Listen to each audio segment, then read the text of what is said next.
తాకట్టులో ఉన్న బంగారాన్ని విడిపించి ఆ రోజు ఆన్లైన్ రేటుకే మేము కొంటాం. Sharma gold company. నమస్తే, వెల్కమ్ టు సుమన్ టీవీ. నేను మీ ఆమ్ని. ప్రస్తుతం మనతో ఉన్నారు ప్రముఖ ఆధ్యాత్మికవేత్త, ప్రముఖ జ్యోతిష వాస్తు పండితులు మాడుగుల శివప్రసాద్ గురువు గారు అన్నారు. గురుగారితో మాట్లాడి మనకున్న సందేహాన్ని అడిగి తెలుసుకుందాం. నమస్కారం గురుగారు. ఆశీర్వచనం తల్లి. గురుగారు, ఇప్పుడు జూన్ నెలలో ఉండి అసలు సింహరాశి వారికి ఏ విధంగా ఉంటుంది, వీళ్ళకి సంబంధించిన పరిహారం ఏంటండి? అసలు శ్రీ మహాగణాధిపతయే నమః, ఐం మహాసరస్వత్యే నమః, శ్రీ లలితాంబికాదేవియే నమః. సింహరాశి వాళ్లకు ఈ జూన్ మాసము చాలా బాగుంటుందమ్మా. ప్రయాణాలు అధికముగా ఉంటాయి, శారీరకమైనటువంటి శ్రమ ఉంటుంది, శ్రమకు తగినటువంటి ఫలితము కూడా ఉంటుంది. కొంచెం శుభకార్యాలలో ఎక్కువగా పాల్గొనడం అనేది ఉంటుంది. శుభకార్యాలు అని అనంగానే మౌఢ్యమే కదా, ఇప్పుడేం పెళ్ళిళ్ళు పేరంటాలు ఉండవు కదా, ఎలా పాల్గొంటారు అనుకోవచ్చు. మిగతాటివి ఉంటాయి, సీమంతాలని, ఏవో తొట్ల పేరంటమని, ఇంకోటని, ఏవేవో ఉంటాయి. వీటికి సంబంధము ఉండదు. మిగతా అవన్నీ అయితే అవే కావాలి, ఇవి ఉండకూడదు అనేది కాదు కదా. అలా పెళ్లి చూపుల కార్యక్రమాలు కావచ్చు, మౌఢ్యములు అయినా తప్పదు, పెళ్లి చూపులు చూడాలి, రావాలి అని వచ్చేవాళ్ళు వస్తుంటారు, చూసేవాళ్ళు చూసుకుంటుంటారు. కొంతవరకు ఏవో జరుగుతుంటాయి. కొన్ని కార్యక్రమాలను వీళ్ళు పెద్దలుగా ఉండి వీళ్ళ చేత నిర్ణయించేటువంటివి కొన్ని ఉంటాయి. అటువంటి వాటిల్లో వీళ్ళు పాల్గొనాలి అనేటువంటిది ఉంటుంది. ఒకవేళ చదువుకునేటువంటి వాళ్ళు అయితే, విద్యార్థులు గనక అయి ఉంటే వాళ్ళ శ్రమకు తగినటువంటి ఫలితము ఖచ్చితముగా ఉంటుంది గాక. అంటే విదేశయానం ఉంటుందండి జూన్ నెలలో? ఖచ్చితంగా వెళ్ళే అవకాశాలు ఉన్నాయి. సింహరాశి వాళ్ళు ప్రయత్నాలు చేసుకోవచ్చును. విదేశాలకు వెళ్ళాలి చదువుకోవటానికి, మాకు అక్కడ ఏదో వసతి ఏర్పాటు చేసుకోవాలి అనుకునేటువంటి వాళ్ళు ప్రయత్నాలు చేసుకోవచ్చు. తప్పకుండా వెళ్ళే అవకాశాలు ఉన్నాయి. దాంట్లో ఏమి తప్పు లేదు. నేను ఎప్పుడైనా వ్యక్తిగతమైనటువంటి జాతకాలు చూడాలి ఫస్ట్. అది చూసుకొని అనుకూలం ఉంది అంటే వెంటనే విమానం ఎక్కేయటము, బయలుదేరడమే ఉంటుంది. అందులో సందేహం ఏం లేదు. వీళ్ళు చేసేటువంటి ఉద్యోగస్తులకు కూడా వీళ్ళు చేసేటువంటి పనులు కాకుండా అదనపు పనులు వీళ్ళకు చెప్తారు. ఆదాయం కూడా అదనముగానే ఉంటుంది, రాబట్టుకుంటారు. అలా కూడా ఉంటుంది వీళ్ళకు. అంతేకాకుండా సింహరాశి వాళ్లకు కొత్త వాళ్ళు పరిచయం కావటం, ప్రముఖుల నుండి ఆహ్వానాలు అందటం.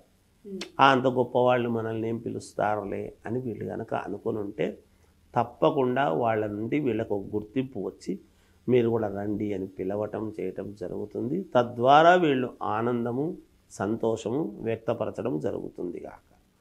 కుటుంబంలో ఉండేటువంటి అన్నదమ్ముల మధ్య ఈ రాశి వాళ్లకు చిన్న మనక్లేశం లాంటిది ఉండవచ్చు. అన్నదమ్ముల మధ్య పొరపత్యాలు ఉంటాయి. వాటి గురించి చిన్న మనక్లేశం ఉంటుంది. అరే నన్ను కాదన్నారే, లేకపోతే నేను చెప్పిన మాట వినలేదే, అరే నా దగ్గరికి రాలేకుండా పోయినారే వీళ్ళు అని కానీ, లేకపోతే నేను వెళ్ళలేకుండా పోతునే అని కానీ, ఇలాంటి మానసికమైనటువంటి చిన్నపాటి ఇబ్బంది అనేటువంటిదైతే ఉంటుంది కాక. అంటే వీళ్ళకి ప్రయాణాలు ఏ విధంగా అనుకూలిస్తాయండి? ప్రయాణాలు అన్నీ కూడా వీళ్ళు చేసే ప్రయాణాలన్నీ కూడా సత్ఫలితాలే ఇస్తాయి. వృధా అయితే ఏది కాదు, సత్ఫలితాలే ఇస్తాయి. ఇంకా వీళ్ళ సంతానముకు మంచి యోగం ఉన్నది. ఈ మాసంలో వీళ్ళ సంతానం ఉంటారు. ఒకవేళ పెద్దవాళ్ళు ఉండి ఈ రాశి వాళ్ళు వీళ్ళ సంతానం ఉంటారు. సంతానానికి మంచి యోగం ఉన్నది. సంతానము వలన వీళ్ళకు మంచి పేరు ప్రతిష్టలు రావటం ఇలాంటివి కూడా ఉంటాయి కాక. అంతేకాకుండా వీళ్ళ మాటకు విలువనివ్వటము, గౌరవించే వాళ్ళు ఎక్కువ కావటము, మీరు లేకపోతే మాకు ఈ పని అవదు అనేటువంటి భావనతో అందరూ నలుగురు పిలవటము, వీళ్ళు తప్పనిసరి వెళ్ళాల్సిన అవసరం ఏర్పడిపోవటము, తద్వారా అక్కడ గౌరవింపబడము, ఇవన్నీ కూడా లాభము రావటము అన్నీ కూడా ఉంటాయి. ఇవన్నీ కూడా ఉన్నాయి. కోర్టు సమస్యలు ఉన్న వాళ్ళు ఉంటారండి, ఈ జూన్ నెలలో వాళ్ళకి ఏ విధంగా ఉంటుంది? కోర్టు సమస్యలు గనక ఏమైనా గనక వీళ్ళకు ఉంటే, సింహరాశి వాళ్ళకు గనక ఉంటే వీళ్ళకు అనుకూలవంతముగానే ఉంటాయి కాక. అనుకూలమైన నిర్ణయాలు తీసుకుంటారు. ఇంకా ఎక్కువ కాలం నుంచి ఎప్పటి నుంచో అనారోగ్యముతో బాధపడేటువంటి వాళ్ళు ఎవరైనా ఉంటే తప్పకుండా ఈసారి వీళ్లకు ఆ అనారోగ్యము అనేటువంటి మాట లేకుండా పోయి మేలు జరిగే అవకాశాలు ఎక్కువగా ఉంటాయి. గురుగారు ఈ రాశి వారికి సంబంధించండి ఎలాంటి పరిహారం చేసుకుంటే మంచిదంటారు మీరు? ఈ రాశి వాళ్ళు ఎక్కువగా పరిహారం ఏమి చేస్తే బాగుంటుంది అని గనక ఒకసారి ఆలోచన చేసినట్టయితే, అంటే వాళ్ళ పనులు సవ్యంగా నెరవేరటానికి, అనుకున్నటువంటి పనులు త్వరితగతిన మేలు జరగటానికి, ఇంకేమైనా కొత్తగా పనులు చేసుకోవాలి, మొదలు పెట్టాలి, వ్యాపారాలు కావచ్చు, ఇంకోటి కావచ్చు, ఇలాంటివి కనుక ఒకవేళ అనుకున్నట్టయితే నవగ్రహాలకు కొంచెం ఎక్కువగా తిరిగి నవగ్రహ పూజలు చేసుకుంటే మేలు జరుగుతుంది గాక. ఎందుకంటే శనివారం చేస్తే మంచిదండి. అది ఫలానా వారము అనేది ఏమి లేదు, ఏ వారము చేసుకున్నా మంచిదే. నవగ్రహ పూజ అనేటువంటిది రోజూ చేసుకుంటారు. అంటే మనం మామూలుగా పూజలు అనేటువంటివి వచ్చేటప్పటికి ఎట్లుంటుంది అంటే, ప్రత్యేకంగా శనివారం ఒక శని మామూలుగా ఏలినాడు శని ప్రభావము కానీ, అష్టమ శని కానీ, అర్ధాష్టమ శని కానీ ఇట్లాంటివి ఉంటే శనివారం నాడే చేసుకోవాలి అని అనుకుంటాం.